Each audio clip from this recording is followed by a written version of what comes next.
Hello दोस्तों, आपके सामने एक स्वरचित कविता लेकर आई हूँ। शीर्षक है आज। शुरू करते हैं। मैं कल को तराशता रहा दिन भर, मैं कल को तराशता रहा दिन भर, और शाम होते होते मेरा आज चला गया। मैं कल को निहारता रहा दिन भर, मैं कल को निहारता रहा दिन भर, और शाम होते होते मेरा आज चला गया।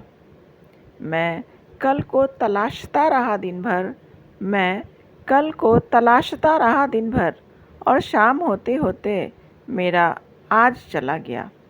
मैं कल को संवारता रहा दिन भर, मैं कल को संवारता रहा दिन भर, और शाम होते होते मेरा आज चला गया। मैं कल को संजोते रहा दिन भर, मैं कल को संजोते रहा दिन भर, और शाम होते होते मेरा आज चला गया।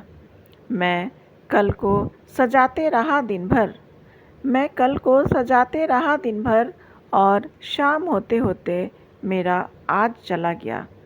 मैं कल को ढूंढता रहा दिन भर, मैं कल को ढूंढता रहा दिन भर, और शाम होते होते मेरा आज चला गया। मैं कल को निभाता रहा दिन भर, मैं कल को निभाता रहा दिन भर, और शाम होते होते मेरा आज चला गया। मैं कल को बदलने की चेष्टा में लीन रहा दिन भर, और शाम होते होते मेरा आज चला गया। मैं कल को स्थापित करना चाहता था एक सुदृढ़ स्तंभ की तरह, और शाम होते होते मेरा आज चला गया। आँखों में काजल, नैनों में सजा सपना, अविरत स्तब्ध खड़ा है आज भी अपने आज को पाने की खातिर। धन्यवाद।